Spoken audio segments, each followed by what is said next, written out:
Hey guys, this is Mr. H. This is question number 31 from the June 2024 Regents exam.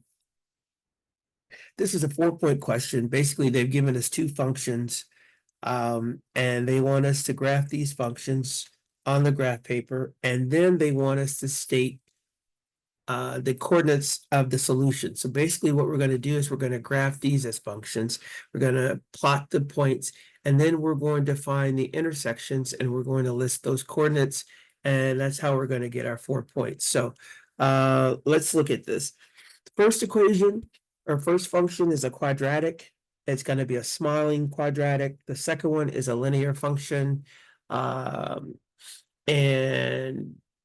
yeah, so the quadratics, this is going to be a smile. This is going to be a positive slope.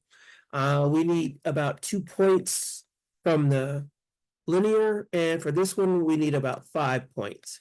Once we get those 5 points, make sure we put our arrows on them. We're going to be good to go. That's how we get our points. So first thing, let's graph this. So let me go get this. Let's go menu 14. Actually, let's see what we got here. Nope. Here. Menu 1, 4. Yeah. All right. So now, so even though this says y equals, we can make this f of x, and we can make this one g of x, right? So we can turn those, because y is the same thing as f of x. Okay, so when you have an opportunity to graph it as a relation or as a function, you should almost always graph it as a function. So let's do that. So we're going to go here, press tab. Let's change this to function. So menu 3.1. So now it's in function mode. So now what we're going to do is the x squared minus 3x minus 6. Press enter. It's a quadratic, just like we said now, but we need some points off of here. Now we can use the table, or we can use the menu 51. I'm going to use menu 51. I'm going to bring the, so basically what we should do is we should try to find the zeros, we should find the y-intercept, we should find the vertex. So I'm going to start with the vertex. So I'm going to go menu, this is a minimum, so I'm going to menu 62, go to the left, pull it to the right, and it tells us that okay, these are decimals. So this is going to be tough because it has decimals, but we know it's going to be at 1.5 and -2, 1.5 and a -8.25. So let's find the zeros now. So let's do menu 61. Okay, so let's do that again. Menu 61. Come on, my gosh. What's going on? Menu 6.1.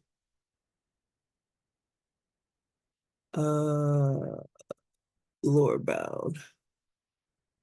Oh gosh, this is starting to really annoy me. Menu 6.1. So here, okay. Oh, this isn't good either. Looks like the zeros are irrational, so we got more decimals. So that's not working. So now let's just go, let's do menu 51 and see what we can find.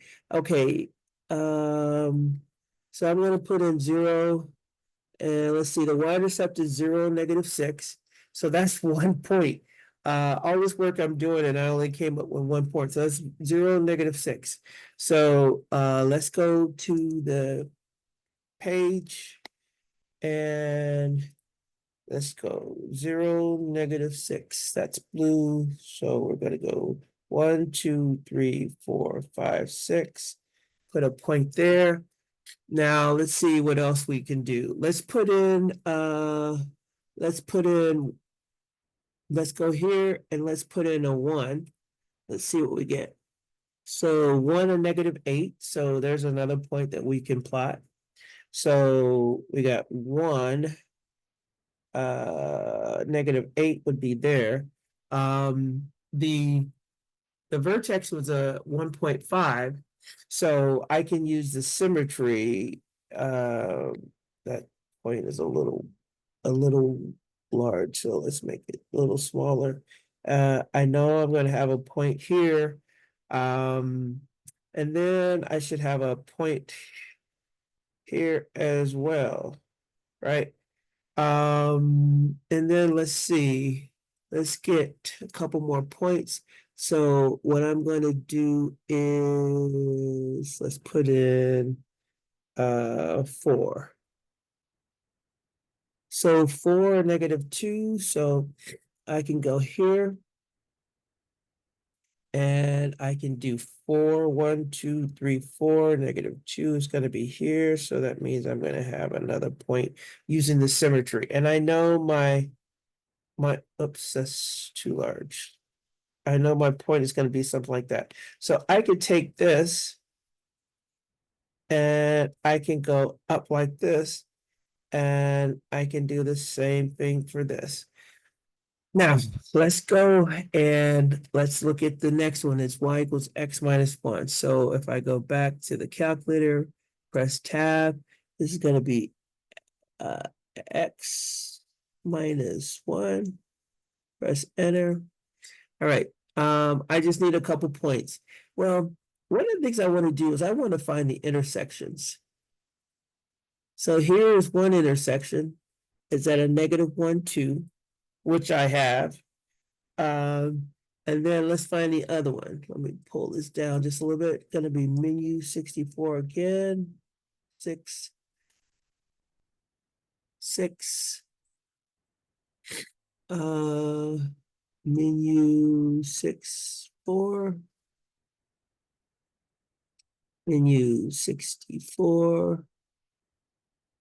Come here. And there's my other one, 5, 4. So let's go 5, 1, 2, 3, 4. So it's going to be here. So that's where my line should be going. So I got my 2 points. I got the 2 points. I got the 2 points of the for the straight line, because that's where they are going through. So this was a -1, a -2. This one is 5, 4. So they wanted the coordinates.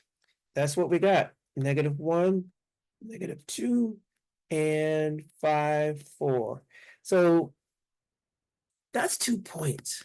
Like, even if you couldn't get the graph, you could put these 2 functions in and then find the intersections. There's 2 intersections, you put the coordinates, you're all good. But now that I've kind of put my arrows on there, I've kind of plotted 2 points, this would be 2 points. So that's how you get your 4. You just have to find like 5 points. Normally we would use the zeros and we would find the vertex, but all of those were decimals, so we really couldn't use them. So we moved on and we just used menu 51 and we found some points on that quadratic and we plotted them. And then we found the second function, we found the intersection, and those 2 points were the points we used for the line. And that's like, this isn't a perfect graph, but it's obvious that I put some effort into finding some points. So they're going to give me credit for this. They don't expect perfection. They just want to make sure you kind of understand what you're doing. And I made sure to label the intersections clearly. So, they understand this guy knows what he's doing. I'm going to give him full credit for this. All right, I'm going to stop this and post it.